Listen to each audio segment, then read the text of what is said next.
저희가 야고보서 교재도 계속 드리고 있는데 이제 마지막 장 저희 같이 교재를 드리게 됩니다. 물론 오늘이 마지막은 아니고요. 마지막 장 교재를 드립니다. 오늘 시작을 그렇게 얘기합니다. 들으라 부른 자들, 부한 자들아라고 이야기를 하고 있어요. 부하다라고 얘기하는 자체를 우리가 생각하면 그것이 나쁜 것이냐 어떻게 생각하셔요? 돈이 많은 것이 나쁜 것일까? 근데 우리의 시작을 이렇게 시작하고 있죠. 들으라 부한 자들아 라고 얘기했었을 때 이때 당시에 자신이 갖고 있는 것이 많은 사람들, 그러니까 실질적으로 돈이 많은 사람들이 있었던 거죠. 이 돈이 많은 사람들이 이런 사람들에게 야고보는 그가 해야 될 부분들이 이야기하고 싶은 부분들이 있었습니다. 결국은 교회 가운데 있는 돈이 많은 사람이나 그러지 않은 사람이나 몇 가지의 어떤 문제들이 있어 왔다는 거죠. 부하다는 자체를 이야기를 하면 이것이 과연 어느 정도까지 우리가 갖고 있었을 때 부하다라고 얘기할 수 있을까? 저희가 이것도 좀 고민하는 부분들이 될 수 있겠죠. 우리나라의 모습, 그러니까 우리나라 올해 그 한국 갤러라는 곳에서 설문조사를 했었는데 설문조사 내용이 과연 이제 부자가 어느 정도 되는 사람들이 부자라고 생각하느냐라는 것에 대해서 설문조사를 했습니다. 성인 남성 1000명을 조사했었는데 이들이 얘기할 때 뭐라고 얘기했냐면 33억을 갖고 있으면 부자다라고 생각한다라는 거예요. 아마 2004년에 제가 기억하기로는 그때가 24억인가 23억인가 정도 이야기를 했었습니다. 그러니까 한 1년 사이에 10억이라는 것이 늘어났던 거죠. 왜 사람들의 인식 속에서 1년 사이에 10억이라는 돈이 올라갔는지는 잘 모르겠지만 그러나 지금 시대 이제 물가의 차이가 있을 수 있겠죠. 근데 이런 어떤 물가의 차이들도 감안하게 됐었을 때 이들이 생각하면 부자는 이 정도 돼야 돼라는 생각을 가졌던 것 같습니다. 저희 그 성도님들 중에 33억의 재산을 갖고 계신 분들이 계시나요? 물론 뭐 한두 명 정도는 없지 않아 있을 수도 있을 겁니다. 근데 제가 알기로는 거의 보이지가 않죠. 그러니까 뭐 주식과 또 건물과 모든 것을 다 합쳤었을 때 이제 그 정도 돈을 갖고 있으면 부자다라고 보통 이야기를 한답니다. 근데 부자라고 얘기했었을 때 우리나라에서 몇 프로가 이 정도를 갖고 있을까? 뭐 강남에 사시는 분들과 또 이런 그 부동산이 좀 있으신 분들 이런 분들이 부자의 모습을 갖고 있을 것이고요. 그러나 우리가 좀 더 고민하는 건 뭐냐면 33억이다라고 얘기했었을 때는 이게 뭐 상위 1% 이런 것이 아니라는 거예요. 그만큼 보편화되어져 있다는 거죠. 그것을 우리가 고민할 필요가 있습니다. 우리는 33억이라는 돈을 생각하면 라는 생각을 갖지만 그러나 실질적으로 우리나라 평균을 놓고 보게 됐었을 때 상위 20%에서 30% 되는 사람들 이런 사람들은 기본적으로 이 정도의 돈은 가지고 있다는 거예요. 그만큼 이제 물가가 많이 올랐고 사람들의 경제 수준이 많이 올라 있는 게 현 시대의 모습입니다. 우리는 비록 그만큼의 물질을 갖고 있지는 않아요. 근데 바울은요, 야고보는 오늘의 서신을 통해서 이런 부한 사람들에 대한 것을 경고를 하고 있습니다. 그럼 우리는요, 돈이 많은 것이 잘못된 것도 아님에도 불구하고 왜 야고보는 이런 사람들에 대해서 경고를 하고 있느냐? 저희는 여기서 조금 고민해야 되는 것은 무엇이냐면 오늘의 제목을 제가 그렇게 적었죠. 뭐라고 적었냐면 부자가 되자라고 말씀을 드렸어요. 그러면 저희가 경제 활동을 좀 열심히 하거나 주식을 좀 열심히 하거나 아니면 부동산을 잘 팔고 잘 사서 그래서 부자가 되실 거냐? 물론 그런 말씀을 드리지 않는다는 건 충분히 인지하실 겁니다. 우리는 성경적인 부자가 무엇인지를 생각할 필요가 있고요. 이 성경 안에서 어떻게 우리는 주님 안에서 우리가 어떻게 부유함을 누리는 그런 인생을 살 것인가를 고민하셔야 될 필요가 있는 거죠. 물질도 없어요. 주님 안에서도 부유하지 못해요. 그것처럼 힘들고 어려운 인생은 없을 것입니다. 하다못해 물질이라도 좀 많으시면 좀 나으실 수도 있을 수도 있겠지만, 그러나 우리가 물질도 없으면서 아니면 주님 안에서의 진정한 부유함도 누리지 못한 인생을 살면 매일의 삶이 어렵다, 힘들다라는 얘기를 할 수밖에 없는 거예요. 성도님들의 그 삶의 하루의 모습에서 많은 환경적인 문제는 분명하게 발생하게 되죠. 우리가 살아가는 데 있어서 인간의 관계의 모습들, 아니면 물질적인 어려움의 모습들, 많은 것들이 우리들 안에서 놓여져 있어요. 물질의 어려움에 대해서 고민해 보신 적 있나요? 진짜 먹고 사는 것이 힘들어서 고생해 보신 적 있으시나요? 저도 그런 인생을 조금 살아봤었는데, 먹는 것 자체가 힘들었던 그런 시간이 저에게도 있었습니다. 아이는 셋인데 이 아이들을 키워야 되는데 내가 갖고 있는 돈은 그 정도 되지가 않았었을 때, 그 정도가 아니라 사실은 먹는 것에 대해서 고민하는 시간들을 제가 가졌을 때 그때 느끼는 자괴감은 성도님들이 이해하실지 잘 모르겠어요. 요즘 시대에서 사실 먹는 거에 대해서 고민하시는 부분들은 그렇게 많지 않을 겁니다. 근데 그럼에도 불구하고 그 시기를 보낼 수 있었던 건 오늘의 그 말씀의 중심처럼 인내할 수 있었던 한 가지의 마음 때문이었던 거예요. 그런 게 아니었으면 충분히 그냥 경제활동에 뛰어들 수 있고 그 일을 하면 됨에도 불구하고 당시에 그냥 저에게 주어졌던 주님의 그 마음, 제가 살아가고 싶었던 하나의 길들, 그것을 선택하다 보니까 당연히 무엇은 포기해야 되냐면 좀 더 풍요로운 것들, 이런 것은 포기할 수밖에 없었던 거죠. 하지만 그 시대를 보내면서 제가 지금까지 오는 것을 후회하지 않습니다. 다시 얘기하면 제가 인생을 사는 데 있어서 그때의 어떤 결정들, 내가 그때로 다시 돌아간다 할지라도 그 결정에 대한 부분들을 바꾸지는 않을 거라는 거예요. 저는 충분히 저에게 주어진 주님의 풍요로움을 누리는 시간들이 되어져 갑니다.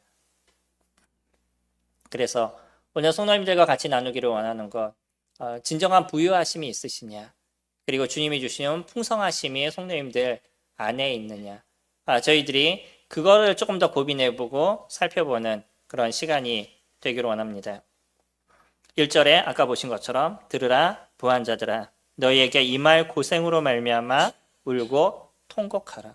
이들에게 뭐라고 얘기하냐면요, 너희에게 이 말 고생이 있다라고 얘기한다는 거예요. 돈이 많아요. 성도님들에게 33억이 생겼어요. 울겠어요? 통곡하시겠어요? 근데 왜 이들에게 너희에게 이 말 고생으로 말미암아 울고 통곡하라라고 얘기하냐면 그들이 처해질 미래에 대한 것을 야고보는 보고 있다는 거예요.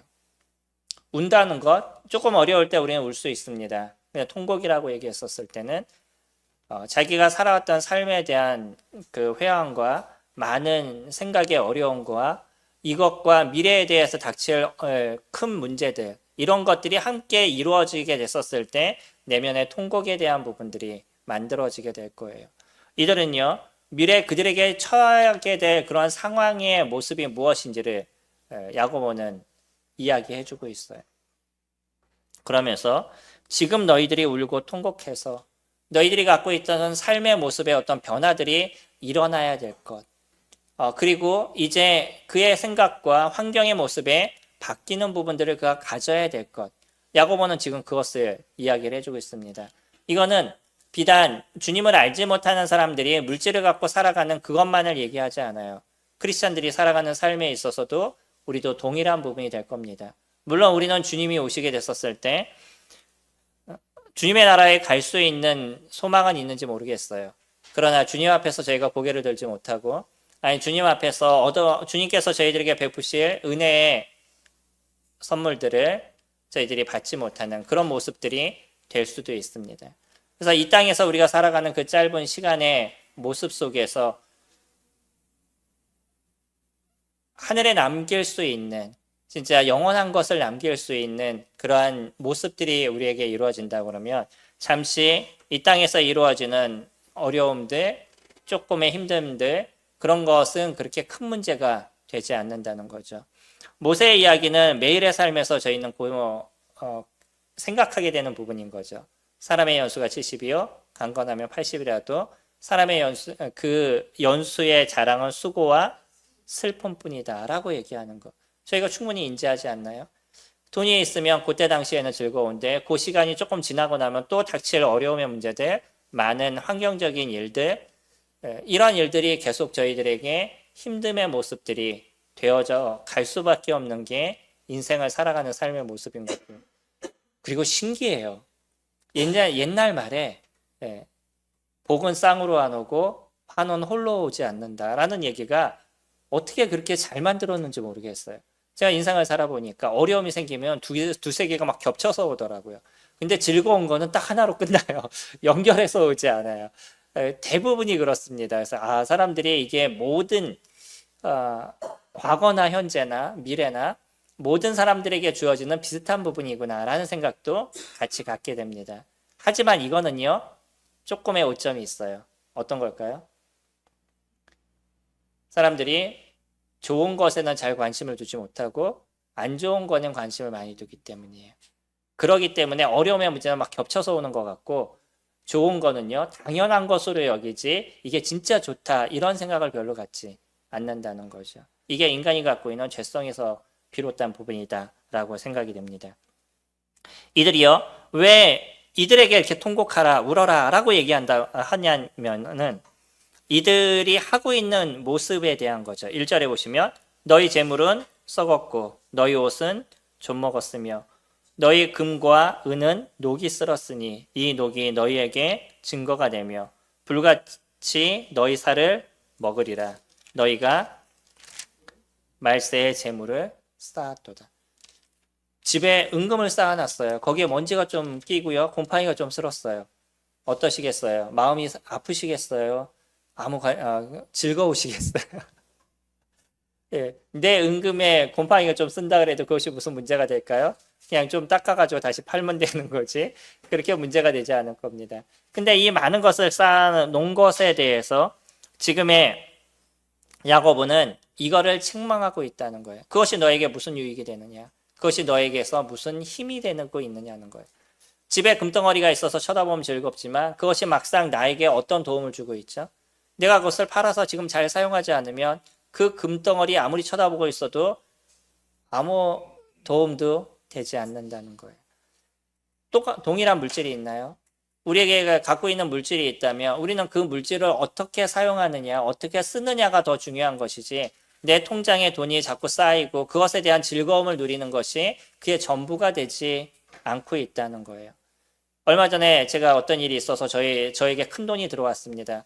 근데 하루 만에 다시 똑같이 나갔어요. 재밌는 게 뭐냐면 그런 큰 돈을 제 통장에 제가 받아본 적이 없어요. 근데 그 돈이 사실은 대출로 받은 거기 때문에 한순간에 나가야 될 돈이고 바로 하루 뒤에 나갔어요. 근데 어떤 걱정이 됐는지 아시나요? 그 하루 사이에 혹시 통장에 문제가 되지 않을까? 이런 걱정이 생기더라고요. 그러면 나는 갚아야 될 돈이 갑자기 또 해결이 되지 않는 거죠. 빚이 더 많아져 가는 거죠. 사람들 안에 내가 돈이 많아지면 그것으로 인해서 보면서 즐거울 줄 알았는데 혹시 이것이 문제가 생기지 않을까라는 걱정이 생기더라고요. 이것이 인간이 갖고 있는 어려움이 있구나라는 생각을 잠시 이렇게 가져보았습니다. 이 모든 거는요, 결국은 시간이 지나면 다 없어질 거다라고 지금 경고해 주고 있는 거예요. 이것이 쌓여 있다 할지라도 이것을 갖고 나는 영원히 살아갈 수 있는 존재가 되지 않는다는 거예요. 우리가 알고 있는 진시황이 세계를 정복하고 나서 그 중국의 통일을 이루고 나서 이제는 내 나라를 더 견고히 세우리라 생각하고 내가 영원히 살리라 생각해서 불로초를 구하려고 노력을 했죠. 근데 결국은 불로초를 구하지 못했습니다. 그러다 보니까 진시황이 했던 게 무엇이냐면 내가 지하에서도 이 왕권을 누리리라 라고 생각해서 진흙으로 동상들을 만들어서 완전 그 군사와 돈과 많은 것을 함께 이렇게 수장을 해놨어요. 자기가 그것을 데리고서는 지하 세계를 점령하겠다라고 생각했던 거죠. 그런 진시황은 지금 어디에 가 있죠?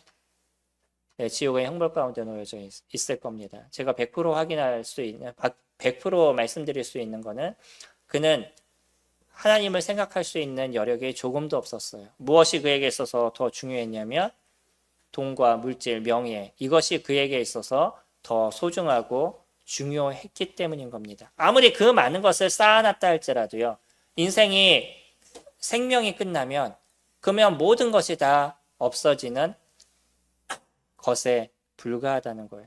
나중에 주님이 그가 목숨이 끊어졌었을 때 그때 진정한 통곡이 그에게 있을 것입니다. 아무리 그와 같은 얘기를 사람들이 들었어도 그래도 나는 금이나 그래도 나는 은이 더 좋아 라고 생각하는 게 인간의 숨겨져 있는 욕망에 대한 부분인 거죠.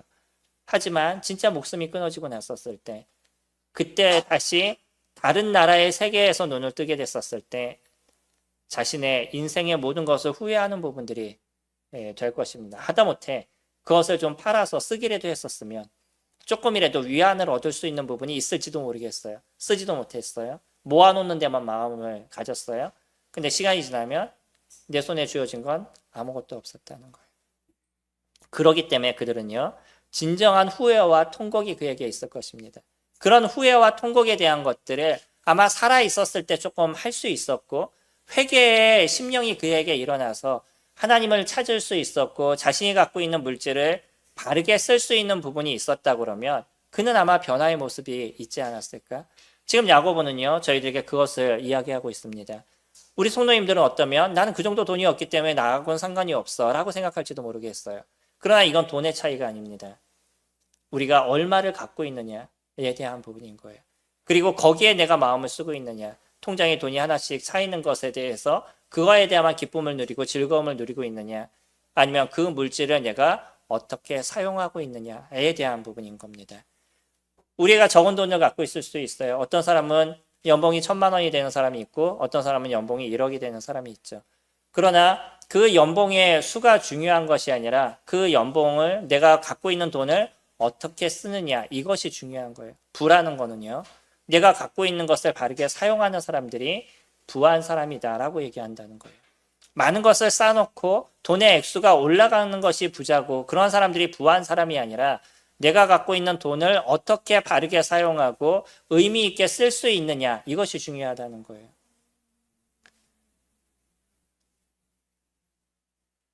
이 시대는 점점 돈이라는 자체를 너무 단순하게 생각하는 시대로 변해가고 있어요. 조금 더 편하게 쓰고 그것이 문제가 되지 않는 것처럼 생각하는 경우들이 있습니다. 그리고 또 중요한 건 뭐냐면 내가 벌었으니까 내가 쓰는 것에 누가 뭐라고 얘기하느냐라는 생각을 갖고 있어요. 그럴까요? 제가 인생을 살아오면서 느낄 수 있는 그 한 가지는 나에게 주어진 돈이 주님의 허락하시고 주님이 도우시지 않고 이루어지지 못한다는 것을 계속적으로 인지하고 있습니다. 그렇기 때문에 내가 사용하는 돈에 대한 것도 고민하게 되는 거예요. 어떤 분은 습관적으로 1,000원 한 장을 쓰는 것을 힘들어 하셔요. 그냥 힘들어 한다라고 얘기해서 이분이 돈을 잘 사용한다라고 말씀드리는 것이 아닙니다. 돈도 잘 써야 되는 것이에요. 우리나라 속담에 그런 얘기 있죠. 개같이 벌어서 정승같이 써야 된다. 예, 저는 그 말에 충분히 공감을 하고 있습니다. 단어가 개라는 단어가 들어가서 그게 이제 좀 어감적으로 안 좋아서 그러지, 우리가 직업적인 것에 있어서는 어떤 직업을 가져도 그것이 무슨 문제가 되겠어요.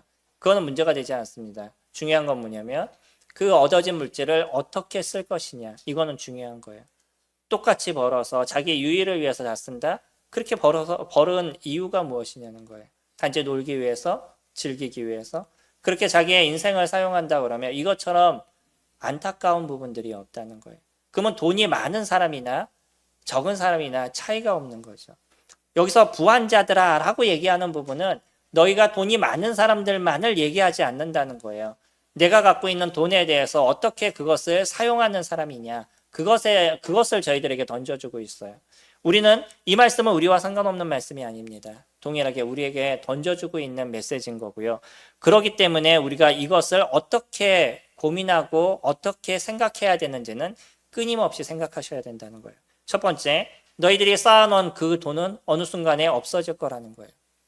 그러니까 그것에 마음을 두고 그것으로 인해서 즐거워하면 언젠간 그것으로 인해서 너희는 통곡하고 우는 시간들이 될 거라는 거죠. 4절에 두 번째로 보라 너희 밭에 추수한 품꾼에게 주지 아니한 삭시 소리 지르며 그 추수한 자의 우는 소리가 만군의 주의 귀에 들렸느니라. 두 번째로 무엇을 이야기하고 있냐면 이들에게 경고하는 이유가 그들이 이익을 얻는 데 있어서 정당한 방법으로 이익을 얻지 않았다는 거예요. 우리는 물론 직장에 나가서 직장에서 열심히 일해서 돈을 버실 수도 있습니다. 근데 성도님들이 직장에 나가서 돈을 버실 때 그만큼의 수고를 해주시고 계시냐, 그것도 고민하셔야 되는 거예요. 내가 그냥 정해진 10시간을 떼고 집에 들어오는 것, 그래서 나는 당연히 그 돈을 받아야 되라고 생각하신다고 그러면 지금 이 사람이 얘기하고 있는 것, 추수한 품꾼에게 주지 않은 삭시 소리 지른다는 얘기와 동일한 얘기가 될 수 있어요.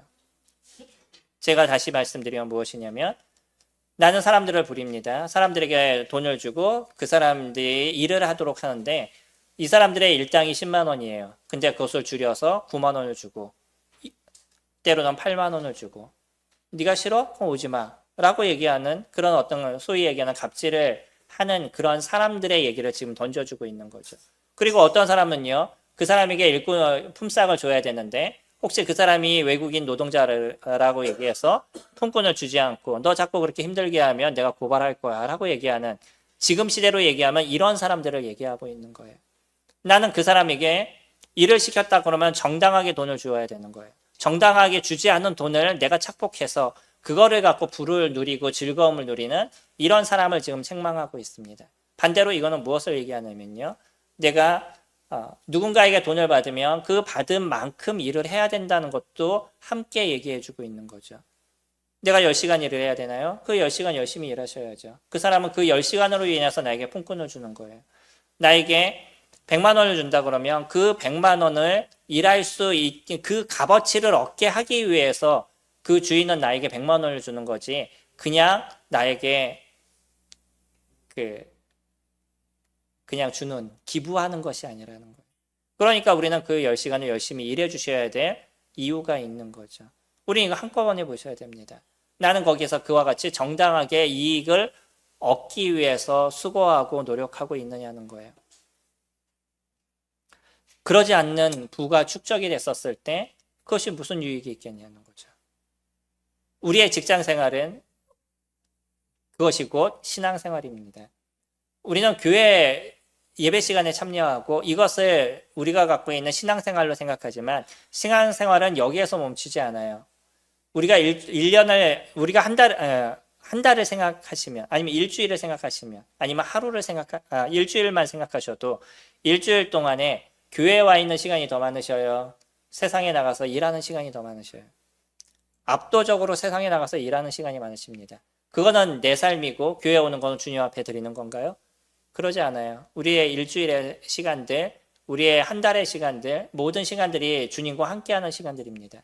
그러니까 내가 직장에 나가서 일을 할 때는 그만큼 그 시간에 충실하셔야 돼요. 내가 사업을 하시면요, 그 사업하는데 오는 사람에게 충분히 그 사람의 값어치에 맞는 물건을 주셔야 되는 거고 그만큼의 서비스를 해주셔야 되는 거죠. 이것이 그리스도인입니다. 내가 어떤 사람에게 무엇인가를 고치라고 돈을 주게 됐었을 때 충분히 그 사람이 그 일한 만큼의 대가를 지불해야 되는 것이 우리가 해야 될 부분이라는 거예요. 그런 모습들이 잘 이루어지는 것이 주님이 우리를 보시는 아름다움의 모습인 거죠. 세 번째로 5절에 보시면 4절에 얘기하다 말은 것 마지막 무서운 얘기죠. 그 추수한 자의 우는 소리가 만군의 주의 귀에 들렸다라고 얘기하죠. 우리는 그것이 그냥 지나가면 끝이라고 얘기하고 이익을 얻었으면 끝이라고 생각하지만 그러나 그 모든 것을 계수하고 계신 것은 누구시냐면 하나님께서 하신다는 거예요. 나는 그냥 속였어, 충분히 나는 잘했어 라고 생각할지 모르겠지만 그 모든 것에 대해서 누가 보고 계시는 것이냐면 주님이 보고 계시는 겁니다.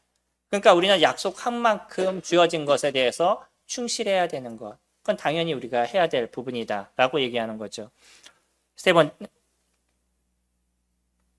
번째로 5절에 너희가 땅에서 사치하고 방종하여 살육의 날에 너희 마음을 살찌게 하였다라고 얘기해요. 그는요, 열심히 자신이 번 돈 갖고 열심히 놀았습니다. 열심히 즐겼어요. 열심히 먹었고요. 열심히 자기 재산을 더 증식시켰어요. 그리고 마음 가운데 살이 쪄서 풍성하다라는 생각을 갖고 있는 거죠. 이런 것에 대해서 지금 이야기하고 있습니다. 너희 돈이냐라고 얘기하는 거예요. 주님께서 너희들에게 허락하셨다면 그 돈을 사용하는 데 있어서도 네가 어떻게 쓸 것이고 어디에 사용할 건지에 대해서 고민할 것을 얘기하는 거죠. 성령님들이 물질을 쓰시는 것, 그러니까 내가 갖고 있는 돈을 사용하시는 걸 잘 체킹해 보시나요? 어디에 쓰고 어디에서 사용하는지에 대해서 생각해 보시나요?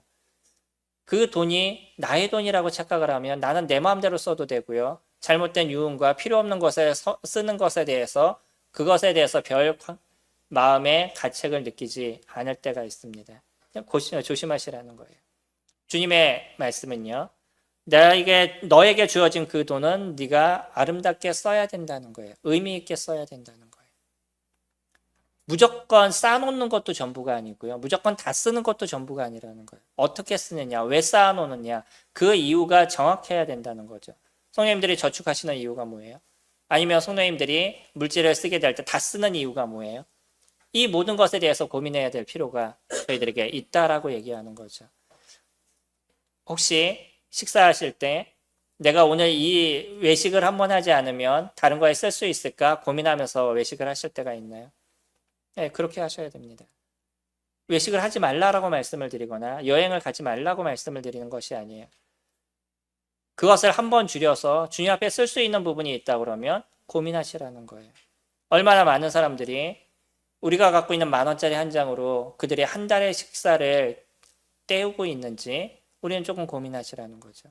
저희가 선교에 대해서 성도님들 한 달에 10,000원씩만 선교원금으로 적립해 주세요 라고 이야기해서 저희가 사랑의 빛을 이루고 있습니다.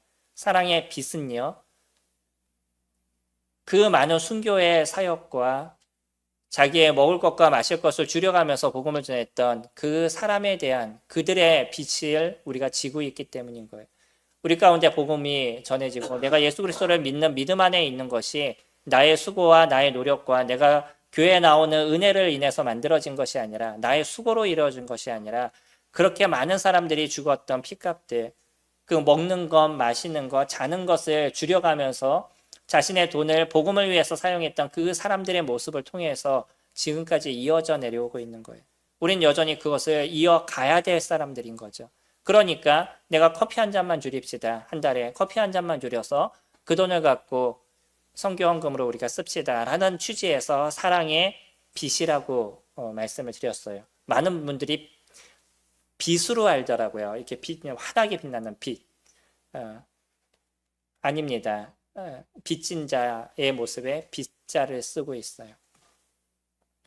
우리는 사랑의 빛을 진 자입니다. 사랑을 좀 나눌 필요가 있는 거죠. 커피 한 잔만 줄이셔요. 충분히 우리는 한 달에 한 번 10,000원을 주님 앞에 드리는 게 어렵지 않습니다.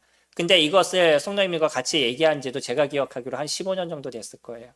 10년에서 15년 정도 됐는데 15년 전에 10,000원이었으면 지금은 얼마 돼야 될까요? 조금 올라야 되지 않을까라는 고민도 합니다. 그러니까 이 작은 것들에 내가 먹을 거 한 번만 줄여서 할 수 있으면 충분히 한 달에 한 번씩 할 수 있는 거예요. 저희가 건축헌금을 말씀을 드릴 때 한 사람당 50,000원 정도만 고민합시다 라고 말씀을 드렸어요. 한 달에 외식 한 번 안 하면 요즘은 50,000원 충분히 줄여질 수 있지 않을까요? 우리 교회 성도님들 나가서 식사했던 60 얼마 나오더라고요. 한 끼 먹는데.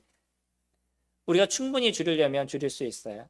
우리는 동일하게 갖고 있는 돈을 아름답게 써야 될 필요가 있습니다. 주님을 위해서 바르게 써야 될 필요가 있는 거예요. 그렇게 됐었을 때 그 돈은 그만한 값어치를 남기게 되는 것이고 주님은 그것을 갖고 더 많은 것을 이뤄가는 것이에요.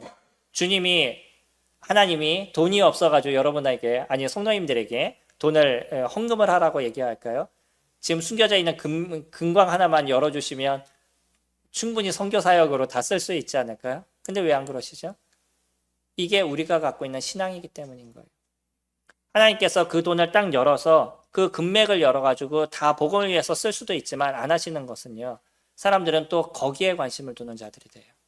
복음에 관심을 두지 않고요. 그리고 또 우리 자체는요.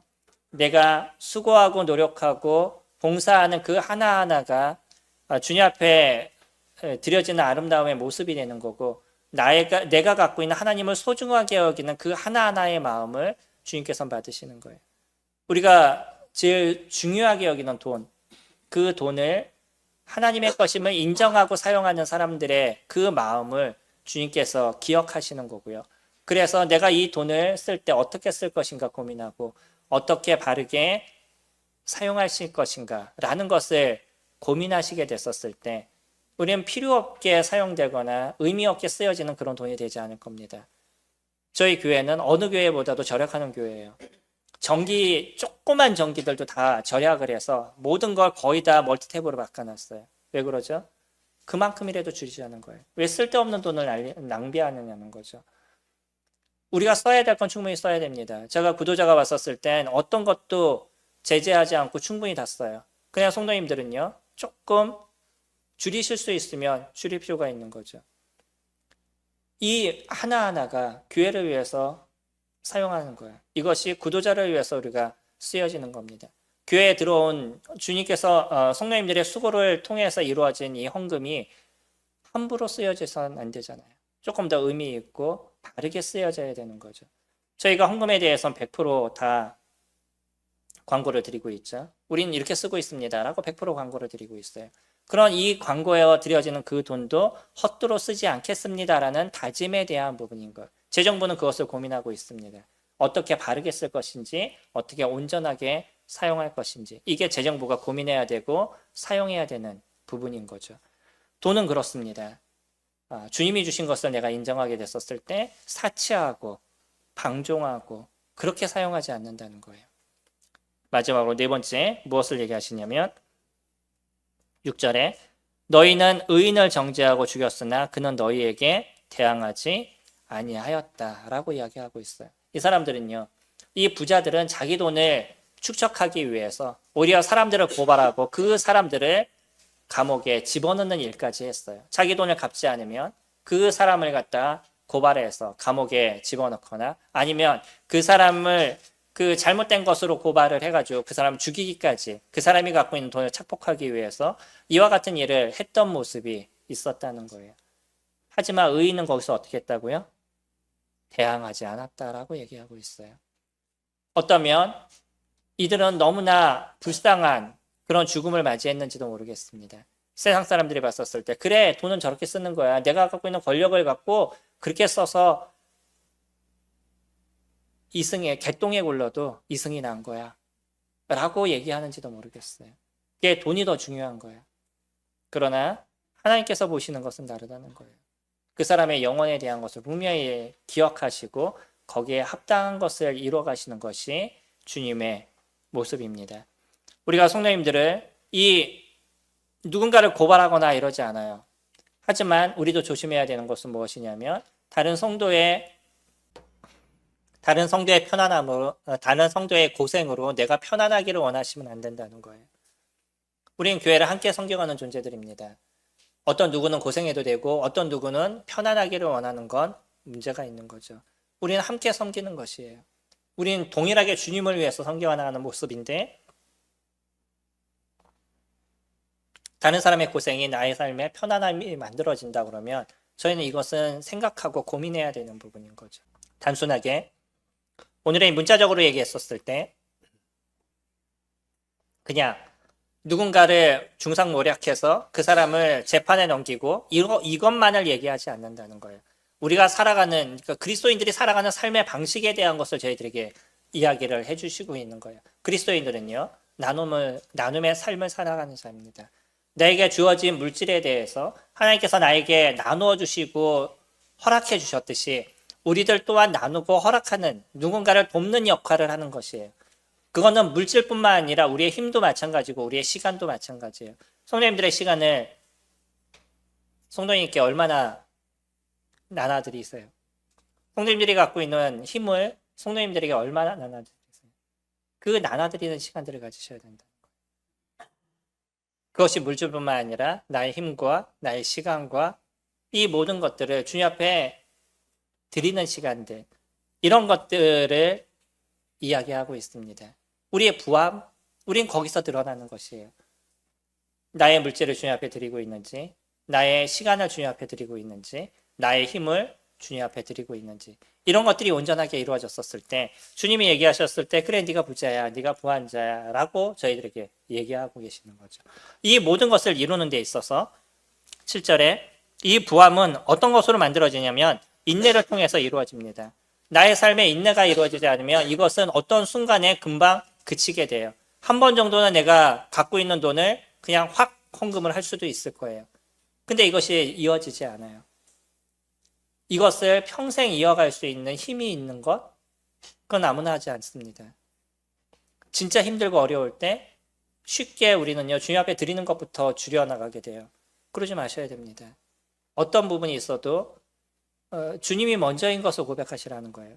제가 성도님들에게 돈 얘기를 하는 게 아니라는 걸 잘 인식하셔야 됩니다.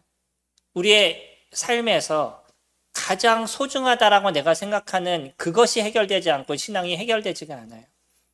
이 물질적인 것이 주님의 것임을 인정하는 시간이 되지 않으면 우리들은요, 신앙의 생활에 진보가 일어나지 않습니다. 언제나 무엇인가 나는 잘하고 있는 것처럼 생각은 갖고 있지만 실질적으로 모래 위에 쌓여있는 그러한 신앙의 모습이 될 수밖에 없는 거죠. 주님 앞에 드리는 것, 이것이 먼저가 되는 거예요. 주님의 것을 인정하는 것, 그것이 먼저가 되는 거죠. 그렇게 됐었을 때 내 시간도 주님 앞에 드리게 되고 나의 힘도 주님 앞에 드려지게 되는 거예요. 그러니까 예배 시간에 우리가 예배를 소중하게 여기는 거죠. 나의 시간에 가장 중요한 것은 주님 앞에 드리는 것부터 시작입니다 라고 우리가 생각하기 때문에 예배를 제일 소중하게 여기는 거예요. 그냥 이 자리에 참여하고 있기 때문에 나는 잘하고 있는 게 아니고요. 그것이 주님의 것이라고 내가 인정하기 때문에 그 시간만큼은 절대적으로 뛰어노는 인생을 살아가고 있는 거죠. 이게 크리스찬들의 모습입니다. 7절에 그러므로 형제들아 주께서 강림하시기까지 길이 참으라. 첫째, 인내는 무엇을 통해서 이루어지냐면 참는 것을 통해서 이루어진다는 거예요. 물질의 어려움을 겪어보시면 제가 아까 말씀드린 것처럼 그 참음이라는 게 그렇게 쉽지 않습니다. 쉽게 어딘가를 돌아가고 싶은 마음이 너무나 강하게 생겨요. 이거는 성도님들과 저와 좀 다른 부분일 겁니다. 그럼에도 불구하고 우리가 살아가는 데 있어서 조금의 부족함과 어려움이 있을 때 그럼에도 그것을 견딜 수 있는 것, 허락하신 만큼 내가 주님 앞에 드리는 거에 있어서 그것을 생각하고 이뤄갈 수 있는 것. 그냥 내가 오늘 써야 될 게 얼마인데 이것만큼은 하고 다음 달에 하겠지라고 생각하는 것이 아니라 내가 참을 수 있는 것들. 이런 것들이 우리의 신앙의 진보가 만들어지는 것이고 이것을 인내라라고 얘기하는 것. 보라, 농부가 땅에서 나는 귀한 열매를 바라고 길이 참아 이른 비와 늦은 비를 기다리나니 너희도 길이 참고 마음을 굳건하게 하라. 주의 강림이 가까우시다 라고 얘기하고 있죠. 주님의 오심이 얼마 남지 않았어요. 그래서 우리는 그 오심을 기다리면서 참는 것입니다. 참는다는 단어가 좀 우리에게 어감적으로 안 좋은 것인데 주님을 기다리는 그 소망의 모습이 우리에게 있는 거죠. 그러니까 그 소망 속에서 우리가 해야 될 일을 여전히 굳건하게 이뤄갈 수 있는 힘, 이 속에서 무엇이 길러지는 것이냐면 인내가 길러지는 거예요. 시간이 없어서 두 번째, 이 인내를 얘기할 때 9절에는요. 형제들아 서로 원망하지 말라. 그리하여야 심판을 면하리라. 보라, 심판주가 문 밖에 서 계신다라고 얘기하고 있어요. 우리는 조금 힘들 때 여러 원망에 대한 부분이 너무나 쉽게 나오는 게 인간의 모습입니다. 이거는 별 수 없는 부분일 거예요. 우리는 쉽게 원망을 합니다. 그러나 이 원망으로 인해서 자기 것을 더 취하려고 끝까지 버티는 안 좋은 행동을 드러내는 이런 모습을 하지 말라는 거예요. 서로 원망하지 말라고 얘기합니다. 내가 어려운데 왜 성도들은 나에게 이런 어려움을 채워주지 않느냐라고 얘기하거나 왜 다른 사람은 저런 일을 하지 않느냐라고 얘기하는, 나는 안 하면서 다른 사람에게 무엇인가를 요구하는 이와 같은 일들에 대해서 이런 원망이 생기는 것에 대해서 조심하라라고 얘기하신다는 거예요. 조금의 힘듦의 모습이 있어도 아니면 내가 나의 삶에 조금의 어려움이 있어도 그런 것을 주님을 기억하고 주님께서 도우실 것과 주님이 보이시는 일을 이루는 것에 있어서 참을 수 있는 것, 이런 모습이 됐었을 때 우리는 다른 사람에게 대한 원망이 있지 않습니다. 주님 충분히 저희들에게 더 온전한 것을 만들어 주시는 것이 주님이신 거예요. 왜 우리가 다른 사람을 원망해요? 그럴 이유가 저희들에게 있나요? 그러지 않습니다. 우리가 주어진 우리의 일을 하시기 바랍니다. 나의 일을 하시기 바랍니다. 그래서 우리의 단어 속에 조심해야 되는 것, 그건 무엇이냐면 나라는 단어를 쓰시는 거예요. 다른 사람의 이름을 부르거나, 저도 메시지를 전할 때 우리라는 단어를 잘 사용하지만 우리라는 얘기를 하는 순간에 나는 안 하고 다른 사람은 해야 된다는 생각을 너무나 깊게 우리의 내면에 갖고 있어요. 나라는 단어를 사용하시기 바랍니다. 아침에 말씀에 묵상을 하실 때 나는 무엇을 하겠다라고 생각하셔요. 우리라는 단어를 쓰는 순간 나는 거기서 자꾸 빠져나가려고 노력한다는 거예요. 무서운 거는요, 심판주가 문 밖에 서 있다라고 얘기해요. 우리의 모든 얘기들 주님이 들으신다는 거죠. 우리가 조심해야 될 이유가 무엇인지를 정확하게 얘기해 주고 계시죠. 그 다음에 10절에 형제자 주의 이름으로 말한 선지자들을 고난과 오래 참음의 본으로 삼아. 세 번째, 인내할 수 있는 건 뭐냐면 선진들을 본으로 삼는 것입니다. 우리는 성경을 보는 이유가 무엇이에요? 많은 선진들이 했던 아름다움의 모습을 저희들이 담는 거죠. 이 사람이 이런 일을 했고 저 사람이 저런 일을 했고 그것을 알기 위해서, 그냥 얘기하기 위해서 우리는 성경을 보는 것이 아니라 그 사람이 했던 그 행동이, 그 사람이 했던 그 본이 나의 삶을 어떻게 변화시키고 나는 어떻게 살아갈 것인가 라는 것에 대해서 우리는 생각하기 위해서 성경을 본다는 거예요. 우리 열왕기 하를 수요일날 같이 나누고 있습니다. 열왕기 하를 나누면서 더 많은 감사가 됐던 것. 예전에는요, 저도 열왕기 하를 볼 때마다 무슨 생각이냐면 이 사람도 못했어 뭐 이런 생각으로만 지나갔었어요. 살펴보니까 그 내면이 갖고 있었던 그 사람들이 갖고 있는 중심을 볼 수 있겠더라고요. 이스라엘 왕들의 문제는 뭐냐면 그들의 왕권을 하나님께서 허락하신 거예요. 그런데 이들은요, 그 왕권이 누구에게 있었다고 생각하냐면 자기 손조나 자신에게 있었다라고 생각했던 거죠. 그러다 보니까 그것을 자기 걸로 썼던 거예요. 그러니까 북이스라엘의 왕조는요, 19명의 왕이 있었음에도 불구하고 9번의 반역이 일어납니다. 계속적으로 왕권이 바뀌어요. 자기 것으로 생각했기 때문인 거예요. 우리에게서 주어진 모든 것이 내 것이라고 인지하면 나는 내 마음대로 써도 되는 거예요. 그러나 이것이 하나님 것이라고 인지한다면 저희가 그것을 쓰는 데 있어서 조심하게 되고 주님 앞에 기도하게 되고 바르게 쓸 것이 무엇인지를 생각하는 부분들이 되어져 가겠죠. 이것이 인내인 겁니다. 여기서 우리는 인내를 배울 수 있어요. 크리스찬에게 있어서 절대적인 것이 있습니다. 그거는 인내인 거예요. 그 인내를 저희들이 배우지 못하면 신앙의 삶은 오래가지 않습니다. 어느 순간 100% 전력 질주하지만 그때 딱 끝나고 나면 더 이상의 달려감이 없는 서 있는 모습이거나 더 이상 움직임이 없는 모습이 되어져가는 많은 크리스찬들을 지금까지 지켜봤습니다. 우리는 100m 달리기를 달리는 존재가 아니에요. 마라톤을 하는 존재입니다. 꾸준히 그 페이스를 유지하고 꾸준히 그 길을 달려가는 것, 그것이 우리가 가야 되는 일들인 거죠. 성도님들, 부자가 되시기 바랍니다. 물질을 얻을 수 있으면 풍성히 얻으시기 바랍니다. 내가 돈을 버는 것이 나에게 주어진 주님의 은사라고 생각하신다 그러면 돈을 벌기 위해서 많은 노력을 하시기 바랍니다. 그러나 그 돈을 어떻게 쓸지에 대해서 생각하지 않으시면 그것이 어려움이 되실 거예요. 더 중요한 것, 그렇게 얻어진 물질을 주님 앞에 어떻게 쓸 것인가 고민하시기 바랍니다. 그러면 성도님들이 벌었던 그 물질이 주님 앞에 아름답게 쓰여지고 많은 사람들의 구원과 교회의 부흥으로 이루어지는 많은 일들이 되어져 갈 것이에요. 호주에는요, 기관이 하나가 있는데 이 기관은 그 법무사도 있고 뭐 몇 명의 소수의 인원으로 이루어집니다. 근데 여기는 무엇을 하는 곳이냐면 성도님들이 소천하시고 나면 그 소천하시고 난 재산을 이 단체에 전에 기부를 해요. 그러면 이 단체는 그 돈을 가지고 어떤 교회에 건축이 필요하면 건축 자금을 빌려주고 어떤 교회에 보수가 필요하면 그 보수를 직접 가서 해주고 그러면서 교회를 섬기는 일을 이뤄갑니다. 그러나 이게 아주 철저하게 이루어지기 때문에 모든 분들이 여기다 헌금하는 것에, 그러니까 기부하는 것에 대해서 어려움을 갖지 않는데요.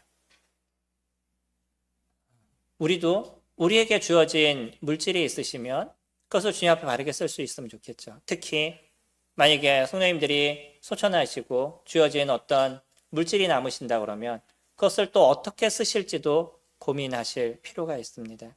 내 자녀가 복음을 위해서 쓴다. 근데 그 사람이 내 자녀가 복음을 위해서 열심히 살아가는데 그 복음을 위해서 살다 보니까 물질이 부족하다. 충분히 자녀에게 상속해 주시기 바랍니다. 그 자녀가 물질로 인해서 주님을 섬기는데 어려움이 없도록. 저는 그것에 대해서 반대하지 않아요. 충분히 그러셔야 될 필요가 있다고 생각합니다. 그러나 자녀가 사는데 문제가 되지 않아요. 자기가 사는데 조금 부족할지 모르지만 살아가는데 문제가 되지 않는다 그러면 성도님들이 갖고 있는 남은 재산을 주님 앞에 드리는 것도 아름답지 않으실까요? 우리는요, 우리가 살아가는 삶의 부유함은 주님이 주시는 은혜를 충분히 누리는 삶에서 만들어져 가는 것이고 주님께서 나에게 주신 그것을 어떻게 잘 사용할까를 생각하면서 이루어져 가는 것입니다. 우리도 부자가 되어야 됩니다. 그러나 그 부자는 세상이 얘기하는 것처럼 자기 것을 위해서 쓰고 자기 중심적인 삶을 살아가는 것이 아니라 이 부자는요, 주님의 것을 인정하고 주님에게 사용해 나가는 자들인 거예요. 나에게 주어진 것을 계수해 보시고 사용할 때 고민해 보시고 주를 위해 하신 것인지 생각해 보시고 아름답게 사용하시는 저와 성도님들이 되시기를 소망합니다. 기도하겠습니다.